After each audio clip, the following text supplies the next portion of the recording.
This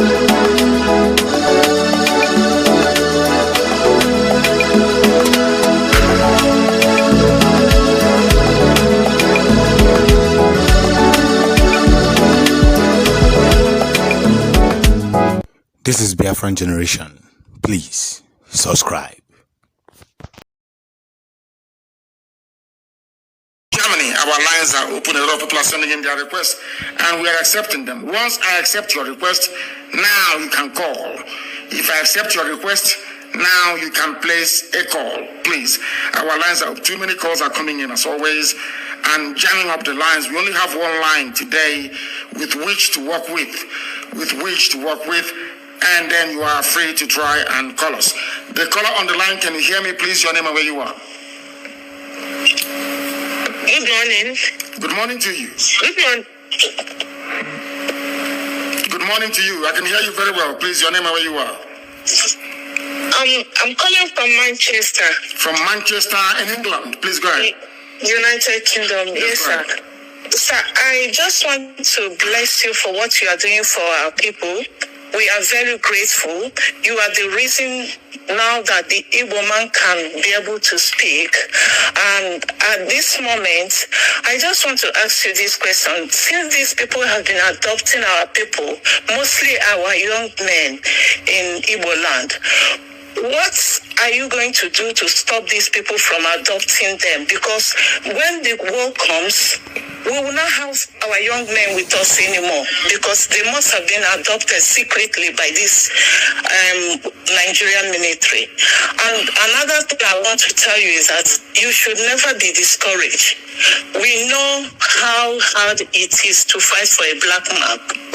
I want to assure you that this same thing that is happening to you now happened to Moses when he was trying to take the children of Israel out of Egypt. Some people refused to go with him. Some people refused. Some said they would prefer to stay back. So definitely what the governors are doing and those who are benefiting from the corruption of Nigerian government. So they are the ones who don't want us to have our freedom. Yesterday I was lucky to I met a man where I work, an elderly man about 90 years. I asked him about the Biafran war. He told me everything about it. So I told him that, do you know that there's our youth now, they are fighting back, they are agitating back for our freedom. He said, yes, we should never give up, that we should continue, that definitely we will have Biafra. That he told me that during the war, why we lost the war was because of the starvation, because of the hunger the Nigerian government imposed on Biafrans. And he also told me that if we have held on, that we would have won the war. Then he also told me that if we eventually become a free nation, that we will enjoy.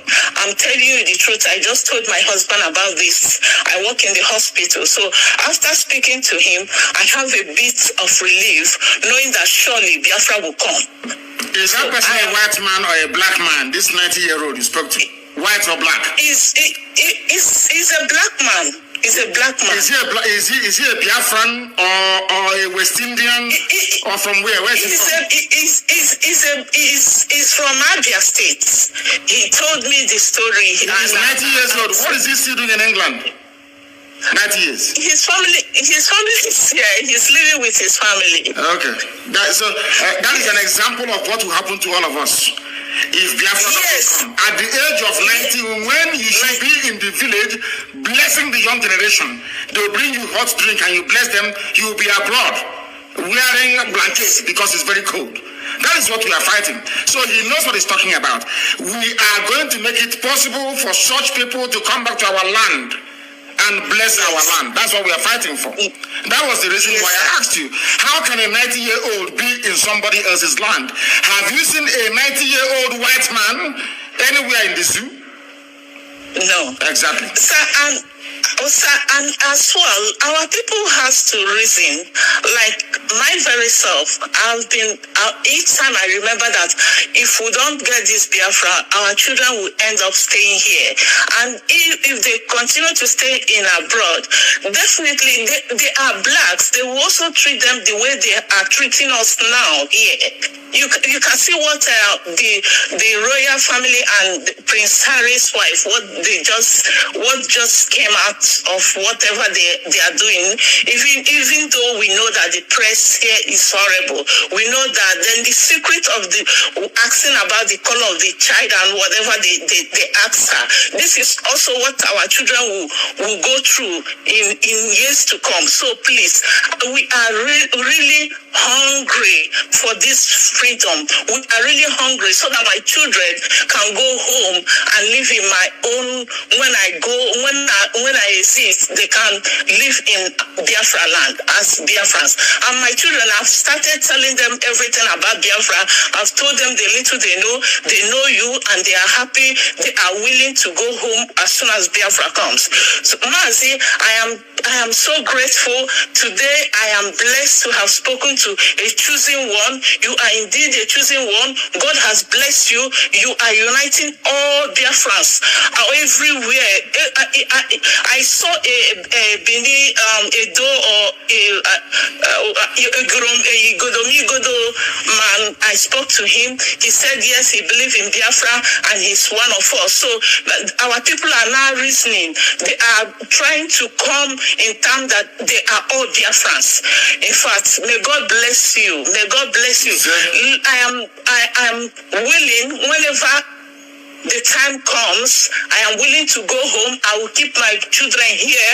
I will go home and fight for Biafra. If I cannot handle the gun, I will volunteer myself to treat, or I will volunteer to be a cook for those who will handle the gun for them. It's a promise I'm making. I know. Thank you. May God bless you. I welcome it. Thank you very, very much. I enjoyed your call, to be honest with you. Thank you very, very much, our dear sister.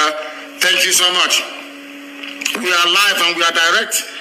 As I said before, our job is to present all these efulefus, all these criminal conspirators before Elohim in heaven. Then only him can judge them. The caller on the line, can you hear me? Yes, I can hear you, Mazi. Good morning from India. Good morning to you. Good morning to you. Go ahead. Mazi, my name is Mazi Nnamdi. I'm calling from Biafra, India.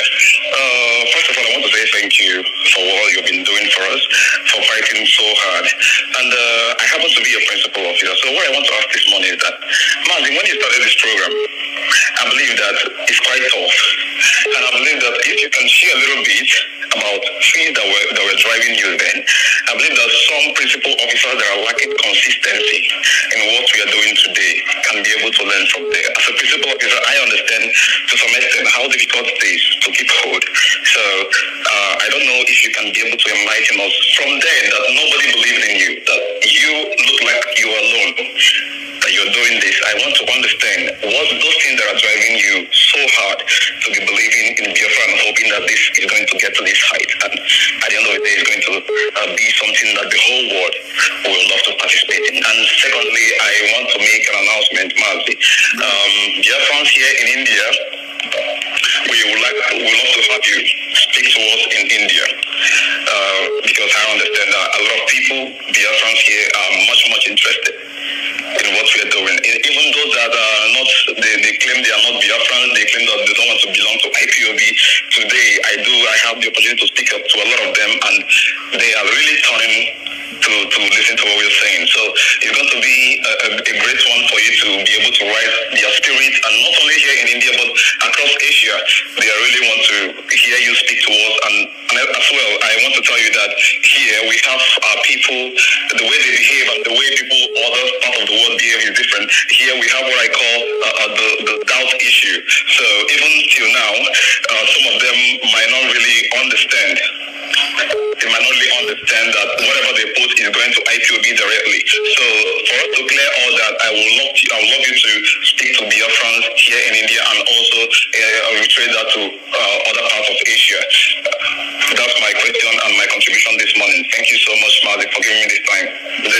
Thank Thank you very much. And I will answer your question. I will answer your question. The very first question you asked. I will say, you asked me to say the very first Prime Minister of Israel, what he said when they asked him at the floor of the United Nations what propels him to create, or should I say, to facilitate the coming of the state of Israel. He said it is the promise of God in the Holy Book. You call it the Bible, we call it the Torah. That was what David Ben-Gurion, they asked him, why are you doing what you're doing? He said it is because he is standing on the promise of the Almighty Creator of the universe, that Israel must come. And on the same, should I say, pronouncement, I anchor my very firm belief in the coming of Biafra. I told you before that I read a book, or should I say a pamphlet, 1985 Ajoko lecture, delivered by Professor Donatusi Benwoga. I was traveling from Umuahia to Owerri. I was in a highest bus, and I was reading that very pamphlet. I'm not going to tell you how, of course, you can work out how old I was in 1985. I think I then barely turned between 17 and 18 years of age. I read that very pamphlet, and it had a very profound effect on me. In that very lecture that Professor Donatusi Benwoga delivered, in that man in one paragraph summarized what was happening to us as a people, because every 1 kilometer was a checkpoint. Extortion, harassment, intimidation, and from childhood I never wanted anybody to be maltreated. I hate it. I hate injustice from childhood. And what we are doing today, what I'm doing today, is a manifestation of that very orientation that I had. You know, in my house, we used to have a lot of helpers, you know, either have people from my mother's side or people from my father's side that will come to help, you know, as house help, you know, help, all the rest of it. I had one. His name is Igwach, and I'm sure he's listening to this very day. His name is Emmanuel. Roughly about the same age as me, he came from my mother's side to help us in our house. We had a very huge household, so to help with the chores. We went to fetch water together. We ate from the same pot. We wear the same clothes. Sometimes we exchange clothes. During holiday time, I would go to his house for holidays. He was not serving me. I wasn't serving him, because I did not believe that another person's child should come to serve another person's child. I don't believe in that. Even at that very small early age, I believed in the equality of all men and women before God Almighty in heaven. I hated injustice. I read a lot of books. At the age of 12, I read George Orwell's Animal Farm, where some animals were bigger or greater than the others. I hated it. And at the age of 12 years old, I despised communism and socialism. At the age of 12, can you believe that? At the age of 12, I hated communism. Of course, I was at Government College Umuahia, where we were encouraged to read.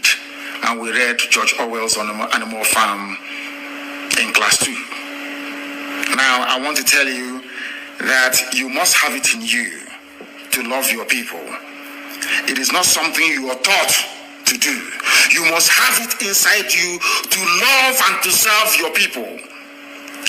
If you are living in India, and India is doing very well, people are living in Malaysia, living across the whole of Southeast Asia, and those countries are doing very well. If you want to live there without replicating those things back home, that is making you to enjoy life in those places, that means you are an evil person you shouldn't serve. Allow me to repeat.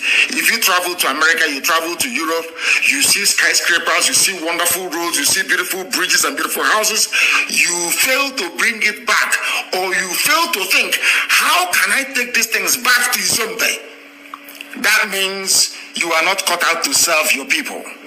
Because as a servant of your people, anywhere you see something good, you want to bring it back to your own people.